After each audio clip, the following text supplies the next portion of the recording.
అందరికీ నమస్కారం. తెలుగు వాయిస్ ఛానల్కి స్వాగతం. ఈనాటి మన కథ ఒంటరితనం. గోడపై ఫోటోలో ఉన్న భార్య శ్యామలను చూస్తూ, నన్నిక్కడ ఒంటరిగా వదిలేసి నీ దారిన నువ్వు హాయిగా ఆ భగవంతుని సాన్నిధ్యాన్ని చేరుకున్నావు శ్యామల. అదృష్టవంతురాలివి.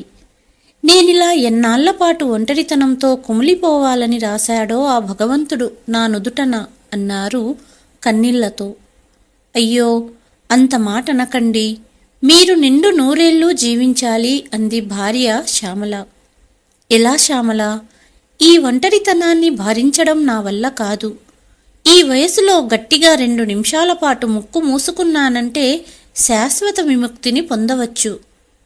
అలా మాట్లాడొద్దండి.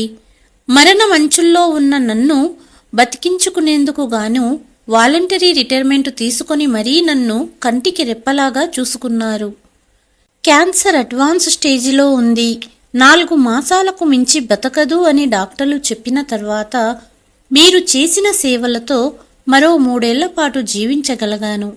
మీరే ఇలా మాట్లాడితే ఎలా? ఏమో శ్యామల, ఏమీ అర్థం కావడం లేదు.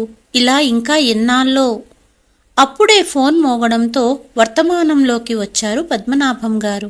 ఫోన్ లిఫ్ట్ చెయ్యగానే అటు నుండి స్నేహితుడు గోవిందరావు. పద్మనాభం, ఏం చేస్తున్నావు అడిగారు. నా భార్యతో మాట్లాడుతున్నా గోవిందు అన్నారు పద్మనాభం గారు. విషయం అర్థమైనట్టు, ఏ కూతురు అల్లుడు ఎక్కడికెళ్లారు అడిగారు గోవిందు. పిల్లలతో బయటికెళ్లారు, ఇంటికి కాపలాగా ఉండమన్నారు. అలాగా, అయితే నువ్వు బయటికి రావా? లేదురా గోవిందు, పిల్లలు రాత్రికే వస్తారు, అప్పటిదాకా ఇల్లు చూసుకోమన్నారు. నేను ఎక్కడికి రాను అన్నారు పద్మనాభం గారు.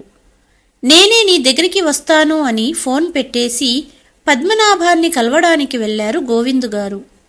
పద్మనాభం ప్రాణమిత్రుడు గోవిందరావు గారు. అదే వీధిలో పద్మనాభం గారి ఇంటి నుండి 4 ఇల్లు దాటాక గోవిందరావు గారి ఇల్లు. గోవిందరావు గారు కూడా పద్మనాభం గారిలాగే కొడుకుతో కలిసి ఒంటరిగా ఉంటున్నారు. ప్రతిరోజు సాయంత్రం ఇద్దరికీ కాసేపు వాకింగ్ వెళ్లటం అలవాటు. అందుకే గోవిందరావు ఫోన్ చేశారు. డోర్ బెల్లు మోగింది. పద్మనాభం గారు తలుపు తెరిచారు. రారా గోవిందు అంటూ సంతోషంగా ఆహ్వానించారు. సోఫాలో కూర్చుంటూ, ఇంట్లో పిల్లలు కూడా లేరా అడిగారు గోవిందరావు గారు. పిల్లల్ని తీసుకుని అల్లుడు కూతురు సినిమాకి వెళ్లారు అన్నారు పద్మనాభం గారు. నువ్వు కూడా వాళ్లతో కలిసి సినిమాకి వెళ్తే కాస్త కాలక్షేపం అయ్యేదిగా. చెల్లమ్మ బ్రతుకున్నప్పుడు వారానికో సినిమా చూసేవాడివి కదరా అంటూ స్నేహితుని పరిస్థితికి జాలిపడ్డాడు గోవిందరావు గారు. వాళ్ళేదో సరదాగా బయటికి వెళ్తుంటే పానకంలో పుడకలాగా నేను వెళ్లడం ఏం బావుంటుందిలే గోవిందు. ముఖ్యంగా అల్లుడు ఇబ్బంది పడతాడేమోననిపిస్తుంది నాకు. వాళ్ళు కూడా అది అర్థం చేసుకున్నారో ఏమో. మొదట్లో 1కి 4 సార్లు నన్ను తమతో పాటి బయటికి రమ్మంటూ పిలిచేవాళ్ళు. ఈ మధ్యన అలా అడగడం మానేశారు. అయినా నా జీవితంలో సరదాలు సంతోషాలు అన్నీ శ్యామలతోనే ముగిసిపోయాయి. ఇక ఇక్కడ మిగిలింది దిక్కు ముక్కు లేని ఈ కట్టే నిర్వేదంగా అన్నారు పద్మనాభం గారు. బాధపడకు పద్మ, నాది అదే పరిస్థితిగా.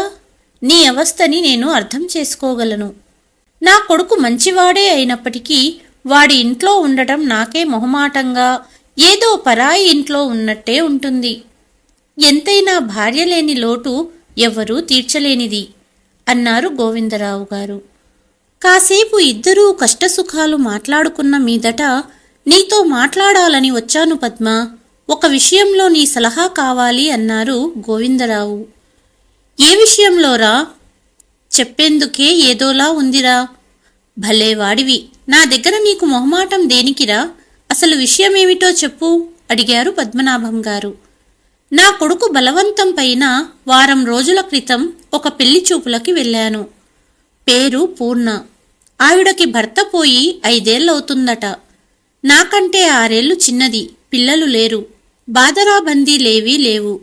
దూరపు బంధువుల ద్వారా సంబంధం తెలుసుకున్నాడు నా కొడుకు. ఆవిడని నేను పెళ్లి చేసుకుంటే బావుంటుందని వాడి ఆలోచన. ఇలా చేస్తే నలుగురు ఏమనుకుంటారోనని నాకు మనసులో పీకుతోంది. ఇప్పటికే నేను పొరపాటున కాసింత అందంగా తయారైతే చాలు, వెంటనే ఈ ముసలి వయసులో ఇదంతా అవసరమా అంటూ నా కోడలు నా మొహం ముందే అంటుంది. నా కొడుకు స్వతహాగా మంచివాడే, భార్య మోజులో పడి నన్ను వదిలించుకునేందుకే ఇలా ఆలోచించాడా అన్న సందేహం కలుగుతోంది. కానీ నా కన్న కొడుకు గురించి అలా తప్పుగా ఆలోచించేందుకు నా మనసే నాకు ఎదురు తిరుగుతోంది. నాకేం పాలుపోవడం లేదు పద్మ. నువ్వైతే అన్నీ ఆలోచించి ఏం చేస్తే బావుంటుందో చెబుతావని ఇలా వచ్చాను అన్నారు గోవిందరావు గారు. స్నేహితుని భుజం మీద చెయ్యి వేసి ఆప్యాయంగా తట్టారు పద్మనాభం గారు. గోవిందు, మిగతా విషయాలన్నీ పక్కనబెట్టి నేను అడిగే ప్రశ్నలకు సమాధానం చెబుతావా అన్న పద్మనాభం మాటలకి తప్పకుండా చెబుతాను అన్నట్టుగా తలూపారు గోవిందరావు. అయితే విను. మొదటిది, నీ కొడుకు కోడలు నీ కళ్ళ ముందు సరదాగా తిరుగుతుంటే అయ్యో నా భార్య బ్రతికుండుంటే నేను అలా హాయిగా జీవితాన్ని ఎంజాయ్ చేసేవాడిని కదా అని నీకు ఈ మధ్యన తరచుగా అనిపిస్తోందా? రెండవది, నీ చుట్టూరా ఎంతమంది ఉన్నా నువ్వు ఒంటరిలా ఫీలవుతున్నావా? ఇకపోతే మూడవది అతి ముఖ్యమైనది ఏమిటంటే, పెళ్లి చూపుల్లో ఆవిడని చూసి మాట్లాడిన తర్వాత ఆమెతో నీ జీవితం ముడిపడితే బాగుంటుందని, జీవితాంతం ఆమెతో కలిసి ఆనందంగా గడపగలనని నీకనిపించిందా? ఈ ప్రశ్నలన్నింటికీ అవును అనేదే నీ సమాధానమైతే నువ్వింకేమీ ఆలోచించనవసరం లేదు. ముఖ్యంగా ఎప్పుడూ వేలెత్తి చూపే సమాజం గురించి ఆలోచించకు. సమాజం ఏమనుకుంటుందోనన్న భావనని నీ మనసులో నుంచి తుడిచేసేయ్. ప్రస్తుతానికి నీ వయసు కేవలం 54. అంటే నీకింకా ఉద్యోగ విరమణ వయసే దాటలేదు. సగటున ఒక మనిషి 75 ఏళ్లు బ్రతుకుతాడనుకో. అంటే నీ 20 ఏళ్ల నీ ఆనందాన్ని ఎవరికోసమో వదులుకోవటం అవివేకం. నీ జీవితంలోకి రెండో ఆమనిలా రాబోయే స్త్రీ సాహచర్యంలో లభించే శాంతి సౌఖ్యాలతో నీకు మరింత ఎక్కువ ఆయుష్నిచ్చి నీ ద్వారా మరింత మంది విద్యార్థుల జీవితాలు చెక్కబడి సమాజానికి అందించాలనేదే ఆ భగవంతుని సంకల్పం అయ్యిండొచ్చునని నాకనిపిస్తోంది. స్నేహితుని మాటలని శ్రద్ధగా వింటున్నారు గోవిందరావు. భార్య మరణం తర్వాత ఒక్కగానొక్క కూతురు ఇంట్లో ఉంటున్నారు పద్మనాభం గారు. అల్లుడు సాఫ్ట్వేర్ ఉద్యోగం చేస్తున్నాడు. వాళ్లకు 2 పిల్లలు. ఈరోజు సెలవు కావడంతో సాయంత్రం పిల్లలతో సినిమాకి వెళుతూ తండ్రిని ఇంటికి కాపలా ఉండమన్నారు. సినిమా టికెట్లు దొరక్కపోవడంతో పిల్లల్ని తీసుకుని ఇంటికి దగ్గరలో ఉన్న పార్కుకి వచ్చారు పద్మనాభం గారి కూతురు అల్లుడు. అల్లుడు పిల్లలని ఆడిస్తూ పార్కులో ఉన్నాడు. కానీ కూతురు సునీత తండ్రి నిద్రపోతున్నాడేమో అనుకుని లేపడం ఎందుకులే అని కొద్ది నిమిషాల క్రితమే వెనకవైపు తలుపులు తెరుచుకుని లోనికొచ్చింది. పద్మనాభం మరియు గోవిందరావు సంభాషణ అంతా వింటుంది. కూతురు వింటోందన్న విషయం గమనించలేదు పద్మనాభం గారు. నీ కొడుకు విషయానికొస్తే నీ మనసు నీతో ఏం చెబుతుందో అదే సత్యం గోవిందు. మీ వాడు 4 రోజుల క్రితమే కలిశాడు. వాడు మంచోడు. వాడి మనసులో ఏ కల్మషమూ లేదు. అమ్మ చనిపోయిన నాటి నుండి నాన్నలో ఉత్సాహం అడుగింటిపోయింది.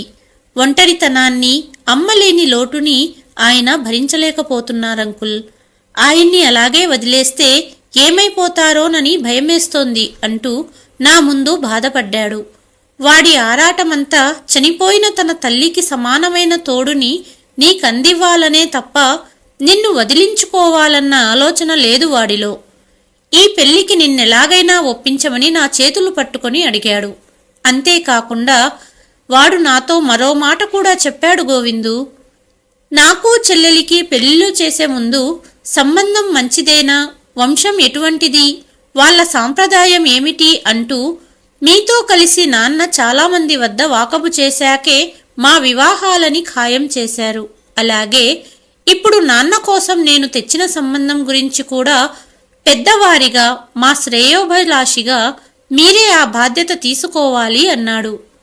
ముఖ్యంగా ఆవిడ స్వభావం, మా అమ్మ మనస్తత్వానికి దగ్గరగా ఉంటుందా లేదా అనేది తెలుసుకోగలిగితే బావుంటుంది అంటూ నా చేతులు పట్టుకొని అడిగిన నీ కొడుకును చూస్తే నాకెంత ముచ్చటేసిందో తెలుసా గోవిందు. వాడిని చూసి నేను నిజంగా చాలా గర్వపడుతున్నానురా. తల్లి తండ్రిని గురించి అంతలా ఆలోచించే పిల్లలు ఈ కాలంలో చాలా తక్కువయ్యారు. ఎంతసేపు తాము సంపాదించిన ధనంతో తల్లి తండ్రులకి అన్ని సదుపాయాలు కలిగించాలని ఆరాటపడే వాళ్లను, లేదా భారమయ్యారని ఇంటి నుండి వెళ్ళగొట్టే వాళ్లనే చూశాను తప్ప, ఇలా పెద్దవాళ్లకి వాళ్ల అడుగులో అడిగేసి నీడలా అన్ని విధాలా అండగా మనసుకి దగ్గరగా ఉండే తోడు ఆ వయసులో చాలా ముఖ్యమని అర్థం చేసుకొని ఆ దిశగా ప్రయత్నం చేసే సంతానాన్ని నేనైతే చూడలేదు. అటువంటి కొడుకుని కన్న నీ జన్మ నిజంగా ధన్యం. స్నేహితుడు చెబుతున్నది వింటున్న గోవిందరావుకి పుత్రోత్సాహము పుత్రుడు జయించినప్పుడు కాదు అన్న సుమతీ శతక పద్యం గుర్తుకొచ్చి ఆనందంతో కళ్ళల్లో నీళ్లు తిరిగాయి. నీ మాటలు వింటుంటే చెప్పలేనంత ఆనందంగా ఉందిరా. నా సందేహాలన్నీ తీరిపోయాయి. ఇప్పుడు నీ విషయానికొద్దామా అన్న గోవిందరావు మాటలకి ఎదురుగా ఉన్న పద్మనాభం, పక్క గదిలోని సునీత ఇద్దరూ ఉలిక్కిపడ్డారు. కంగారు పడకురా, నేనిక్కడికి వచ్చే ముందు ఒక విషయాన్ని మా అమ్మాయి భార్గవి నాతో చెప్పింది. నీకు చెప్పమంది. అసలు విషయం ఏమిటో తెలియక అయోమయంగా స్నేహితుని వైపు చూశాడు పద్మనాభం. మరేం లేదురా, నీకు తెలుసుగా, మనతో కలిసి చదువుకున్న కామాక్షి 4 ఏళ్ల క్రితం భర్త పోయాక ఈ ఊళ్ళోనే మా అమ్మాయి ఇంటి దగ్గరలో ఉన్న కొడుకు ఇంటికి చేరింది. గుళ్ళోనో మార్కెట్లోనో కలిసినప్పుడల్లా తన కష్టాలన్నీ భార్గవితో పంచుకుంటుంది. సొంతంగా తన కాళ్ల మీద తను నిలబడాలని ఏదన్నా ఉద్యోగం చూడమనిందట. నీకు గుర్తుందా? మనం చదువుకునే వయసు నుండి కామాక్షి నీకు మంచి స్నేహితురాలు. నువ్వంటే ఇష్టం కూడా. కాకపోతే మీ మావయ్య కూతురు శ్యామలకు నీకు చిన్నప్పుడే సంబంధం ఖాయమయ్యిందని, శ్యామల అంటే నీకు పంచప్రాణాలని తెలుసు కాబట్టి తన ప్రేమని నీ ముందు ఎన్నడూ వ్యక్తం చెయ్యలేదు. మొన్న భార్గవితో కలిసి మా ఇంటికి వచ్చింది కామాక్షి.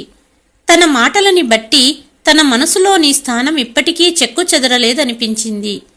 నువ్వు కనుక పెద్ద మనసుతో కామాక్షిని వివాహం చేసుకుంటే నీకు ఒక తోడు దొరుకుతుంది. కామాక్షికి కూడా కష్టాల నుండి తప్పించి కొత్త జీవితాన్ని ప్రసాదించిన వాడివి అవుతావు. శ్యామల నిన్ను ఒంటరి చేసి వెళ్ళింది. నువ్వు తనను మరవలేవు, కాదనను. కానీ తను ఎప్పుడూ కోరుకున్నది ఏంటి? నువ్వు సంతోషంగా ఉండటమే కదా. అలాంటప్పుడు ఒంటరితనంలో వేరే తోడు కోరుకోవడం తప్పు కాదురా పద్మ అన్నారు గోవిందరావు. కామాక్షి గురించి నీకు తెలుసు కదా, చాలా మంచిదిరా. కొడుకు ఇంటికి చేరాక కోడలు రాచి రంపాన పెడుతోందట. భార్గవితో చెప్పుకొని బాధపడిందట. భార్గవి నాతో చెబుతుంటే నాకు చాలా బాధేసిందిరా అన్న స్నేహితుని మాటలకి పద్మనాభం కూడా ఆలోచించారు. నిజమే గోవిందు, చదువుకునే రోజుల్లో కామాక్షి చాలా మెతక మనిషి. ఈ వయసులో తనకి రావాల్సిన కష్టం కాదిది. కానీ నేను తనను పెళ్లి చేసుకోవడమేమిటిరా? ఒంటరిగా ఉన్న మీ ఇద్దరికీ కొడుకు కోడలితో ఇబ్బందులున్నాయేమో గాని నాకు అలాంటివేమీ లేవుగా. నా కూతురు అల్లుడు నన్ను బాగానే చూసుకుంటుండగా నేను మరో పెళ్లికి సిద్ధపడటం ఏం బావుంటుంది చెప్పు? అల్లుడు నా గురించి ఏమనుకుంటాడు చెప్పు? స్నేహితుని మాటలతో ఏకీభవించలేదు గోవిందరావు. నీ కూతురు అల్లుడు నిన్ను బాగానే చూసుకుంటున్నారు, కాదనను. అంత మాత్రం చేత నీకు భార్య లేని లోటు తీరిపోతుందా? అయినా ఇందాక నేను ఫోన్ చేసిన సమయానికి నువ్వేం చేస్తున్నావో ఒక్కసారి గుర్తు చేసుకో. చనిపోయిన నీ భార్యని ఎదురుగా ఉన్నట్టుగా ఊహించుకుంటూ ఆమె ఫోటోతో మాట్లాడుతూ కూర్చున్నావంటే ఏమిటి దానర్థం? ఒంటరితనంతో బాధపడుతున్నావనేగా. అదే నీకు తోడుగా శ్యామల స్థానంలో మరో స్త్రీ వచ్చుంటే ఈ పాటికి ఆమెతో కలిసి సరదాగా ఏ సినిమాకో పార్కుకో వెళ్ళుండేవాడివి కాదంటావా? స్నేహితుని ప్రశ్నకి కాదని చెప్పలేక పద్మనాభం చేతులు నులుముకుంటుంటే పక్క గదిలో ఉన్న సునీత ఆలోచనలో పడింది. నిజమే, అమ్మ బతికి ఉండగా నాన్న ఎప్పుడూ అమ్మని అంటిపెట్టుకునే ఉండేవాడు. ఎక్కడికి వెళ్ళినా అమ్మా నాన్న కలిసే వెళ్ళేవాళ్ళు. సరదాగా ఒకరిపై ఒకరు జోకులేసుకుంటూ వాళ్ళిద్దరూ ఎప్పుడూ జంటగా తిరిగేవాళ్ళు. ఇప్పుడు అటువంటి చక్కటి తోడు లేకపోవటం నాన్నకి నిజంగా పెద్ద లోటే. ఎంచేతనో మరి ఇంతకాలం నాకీ ఆలోచనే తట్టలేదు సుమా. ఇక ఆలస్యం చెయ్యకూడదు అనుకుంటూ ఒక దృఢ నిశ్చయంతో గబగబా చెప్పులు వేసుకుని బయటికి నడిచింది సునీత. అడగకుండానే అన్నీ అమర్చిపెట్టిన నాన్నకి ఈ వయసులో అవసరమైన తోడుని అందించే అవకాశాన్నిచ్చిన ఆ భగవంతునికి మనసులో కృతజ్ఞతలు తెలుపుకుంది. తనలో ఈ వేళ ఈ తలంపుని కలగజేసిన గోవిందరావుకి ధన్యవాదాలు తెలుపుకుంటూ భార్గవి ఇంటికి బయలుదేరింది. భార్గవి, సునీత ఇద్దరూ మంచి స్నేహితులు. భార్గవి ఇంటికి వెళ్లి కలిసిన సునీత ఇంట్లో పద్మనాభం, గోవిందరావు మాట్లాడుకున్న మాటలను చెప్పి మరుసటి రోజు కామాక్షిని కలవడానికి దగ్గర్లోని గుడికి రమ్మని భార్గవితో ఫోన్ చేసి చెప్పించింది. అనుకున్న విధంగా మరుసటి ఉదయం భార్గవి, సునీత గుడికి వెళ్లి కామాక్షి కోసం వేచి చూస్తున్నారు. కాసేపటికి కామాక్షి గుడికి చేరుకుంది. నేను పద్మనాభం గారి అమ్మాయినంటూ పరిచయం చేసుకుంది సునీత. నాన్నగారు కూడా ఒంటరితనంతో బాధపడుతున్నారు, మీరు కూడా అంటూ ఆపేసింది సునీత. నువ్వు చెప్పదలుచుకున్నది నాకు అర్థమయ్యింది. నిజమే, ఒక సమయంలో పద్మనాభం గారంటే నాకు అభిమానంగా ఉండేది. కానీ పెళ్ళిళ్ళయ్యాక ఇద్దరం ఎవరి జీవితాలలో వారు బిజీ అయిపోయాము. ఇప్పుడు పద్మనాభం గారు భార్య మరణించి ఒంటరిగా ఉన్నారని తెలుసు. కానీ అంటూ కామాక్షి ఆగిపోయింది. నాన్నగారు ఒప్పుకుంటే మీరు పెళ్లికి రెడీనా అడిగింది సునీత. ఈ వయసులో పెళ్లి చేసుకుంటే సమాజం వేలెత్తి చూపుతుంది అన్నది కామాక్షి. ఒంటరితనంతో బాధపడుతున్నది మీరు. సమాజానికి భయపడవలసిన అవసరం లేదు. నాన్నగారు ఎప్పుడూ సమాజానికి భయపడరు. కలిసి ఉండేది మీరిద్దరే కాబట్టి బయటి వాళ్ల మాటలు పట్టించుకోకండి అన్నది సునీత. మౌనంగా ఇష్టాన్ని తెలిపినట్టు వెళ్ళిపోయింది కామాక్షి. ఇంటికి వెళ్లిన సునీత తండ్రి గదికి వెళ్ళి, నాన్న, నిన్న గోవిందరావు అంకుల్ మీతో చెప్పిన మాటలన్నీ విన్నాను అంటూ కామాక్షి గురించి తండ్రితో మాట్లాడింది సునీత. నేను ఒకసారి కామాక్షితో మాట్లాడాలి అన్నారు పద్మనాభం గారు. ఇద్దరినీ గుడిలో మాట్లాడడానికి అనుకూలంగా ఉంటుందని ఏర్పాటు చేసింది సునీత. మరుసటి ఉదయం పద్మనాభం మరియు సునీత గుడికి చేరుకొని భార్గవి మరియు కామాక్షి గురించి ఎదురు చూస్తున్నారు. కాసేపటికి భార్గవి కామాక్షిని తీసుకొచ్చింది. శ్యామల నా మనసులో ఎప్పటికీ ఉంటుంది. అవసరాలు తీర్చుకోవడానికే నిన్ను పెళ్లి చేసుకుని నీకు ద్రోహం చెయ్యలేను కామాక్షి. కానీ నేను బ్రతికున్నంత కాలము నీకు ఏ సమస్య వచ్చినా ఆదుకుంటాను అంటూ తెలిసిన ఒక ప్రైవేట్ స్కూల్లో టీచర్గా ఉద్యోగం చేస్తావా అడిగారు. నాకు తెలుసు పద్మనాభం, నువ్వు ఎప్పటికీ శ్యామలను మర్చిపోవని. జీవితంలో మళ్ళీ నిన్ను కలుస్తాననుకోలేదు. బ్రతికి ఉన్నంతకాలం సుఖదుఖాలను పంచుకునే తోడు దొరికినందుకు చాలా సంతోషం. తప్పకుండా ఉద్యోగం చేస్తాను అంటూ వివరాలు అడిగి కామాక్షి వెళ్ళిపోయింది. అదే గుడిలో దగ్గరి బంధువుల సమక్షంలో 2 నెలల్లో గోవిందరావు మరియు పూర్ణ పెళ్లి చేశారు. కానీ పద్మనాభం గారు మరియు కామాక్షి అతిథులుగా హాజరయ్యారు. ఈ కథపై మీ అభిప్రాయాన్ని కామెంట్ రూపంలో తెలియచేయండి. ఈ కథ కనుక మీకు నచ్చితే please like, share and subscribe to Telugu voice. మరుసటి కథతో మళ్ళీ మీ ముందుకు వస్తాను. అంతవరకు సెలవు.